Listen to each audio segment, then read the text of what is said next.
Vamos lá, então, dar início à entrevista coletiva do técnico Fernando Seabra. Professor, começando pela pergunta do Pedro Rigoni, da 102 FM. Uma das novidades na escalação foi o Mosquera no ataque. Na última entrevista você falou que o Vinicinho tinha treinado melhor durante a semana e por isso ele entrou contra o Santos e o Mosquera ficou no banco. O que mudou nesse tempo e por que o Mosquera começou a partida como titular? Boa noite a todos. Bom, tomada de decisão de oportunidade de escalação, ela se baseia normalmente em dois pilares. Um é o mérito individual. Em nenhum momento falei que o Mosquera treinou mal, falei que o Vinicinho trabalhou melhor que ele, tá certo? E a outra é a necessidade coletiva. E a necessidade coletiva, ela depende da característica do jogo.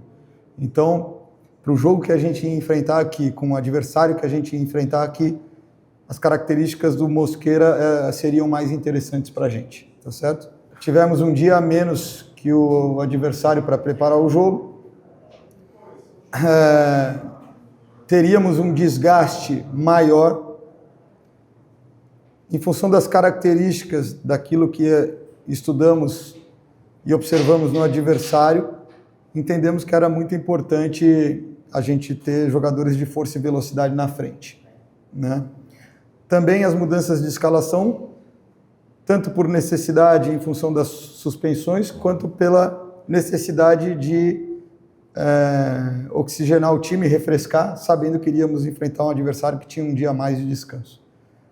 Então, nesse sentido, o peso principal foi a necessidade coletiva. Muito bem. Pietro Loureiro, da Rádio Futebol Total. Seabra, hoje você promoveu a estreia do Alex no intervalo e ficou com 3 zagueiros em campo visando o resultado positivo. Gostaria que você comentasse sobre a estreia dele e sobre a postura defensiva adotada no segundo tempo. Olha, a gente sabia que no começo do jogo sofreríamos um pouco. O Mirassol vem com uma consistência em relação à sequência de escalação, sempre tendo condição de colocar uma espinha, e teve durante todo o ano períodos muito grandes de treinamento, e vem tendo uma estabilidade competitiva bem interessante. E a gente no início de jogo, com as mudanças que teríamos, demoraria um pouquinho até que a gente conseguisse fazer todos os ajustes necessários durante a partida. Isso aconteceu, foi um início de jogo em que nós demoramos um pouco para acertar o ponto da marcação. O Mirassol teve algumas chegadas dentro da sua característica, usando amplitude, fazendo cruzamentos e pesando muito fundo de área, né? Que é uma característica bem específica da equipe deles, que é muito bem treinada e muito bem trabalhada pelo Rafael Guanais.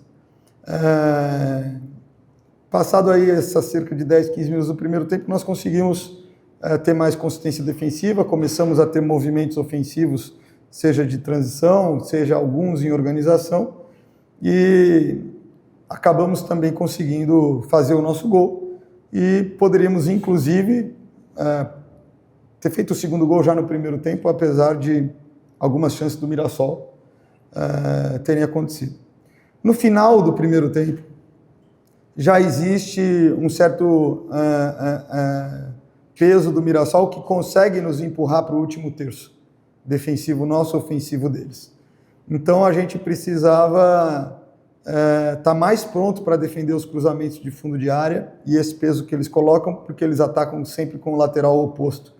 E o Reinaldo tem gol, o Lucas Ramon tem gol, e isso é uma situação, uma particularidade, ela é diferente, né?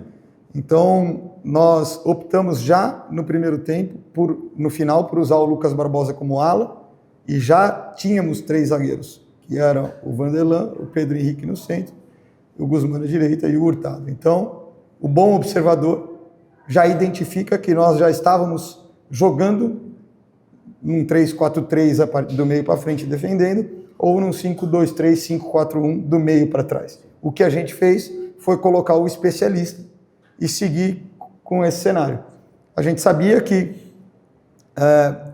a bola parada do Mirassol é extremamente forte, em função de ter um dia a menos, nós teríamos que sofrer um pouco no jogo, e achamos que no intervalo já era o momento apropriado para passar todas as informações do que fazer essa troca durante o segundo tempo e eventualmente ter algum desajuste de organização que possa acontecer, de uma mudança nesse sentido no segundo tempo. Então, surtiu resultado. Se você vê aí os primeiros 15 até 22 minutos do segundo tempo, a gente consegue neutralizar praticamente tudo. E aí, o que nos faltou um pouco foi uma alternância entre usar o jogo longo e a construção curta e jogar um pouco mais, né? Porque jogar também é importante para segurar o resultado, né? Você vê que em alguns momentos o Mirassol cansou, teve dificuldade de defender e nós poderíamos ter explorado um pouco mais o jogo ofensivo no segundo tempo e nós tínhamos, enfim, passado as informações de como ocupar o campo e os movimentos para fazer no intervalo, né? Então, a entrada do Alex ela foi no sentido de consolidar essa estratégia e essa postura que já vinha desde o final do primeiro tempo, tendo mais um jogador especialista em jogo aéreo e adaptando a nossa equipe às circunstâncias do jogo ali que se impunham. Eu acho que ele teve uma estreia segura defensivamente. Para um jogador que está um tempo sem jogar, acabou tendo um pouco de dificuldade nas ações de pressão do Mirassol, mas é algo que é esperado diante das circunstâncias. Foi uma estreia positiva. Tarso Cacossi, da Bragança FM. Boa noite, Seabra. Gostaria que explicasse a saída do Andrés Hurtado para a entrada do Nathan Mendes e se não seria prudente guardar essa alteração mais para o final do jogo. Era a nossa ideia. A gente ia fazer uma troca dupla e guardar a última alteração para o final do jogo. Mas no momento dessa troca, o Hurtado teve cãibra e pediu para sair, então a gente acabou colocando o Nathan nesse momento.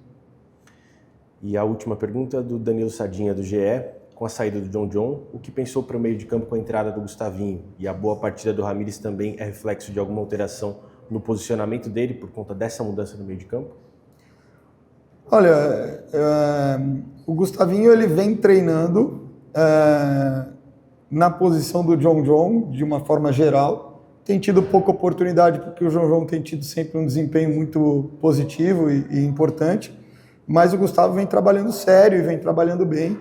E eu acho que seria incoerente e injusto da minha parte não lhe conceder essa oportunidade nesse momento, né? Então ele mereceu, acabou saindo pela circunstância e pela necessidade coletiva de acordo com o que o jogo estava apresentando e acho que para um jogador que está há um tempo sem jogar, entrou num jogo desse nível de dificuldade e conseguiu competir bem, nos ajudou.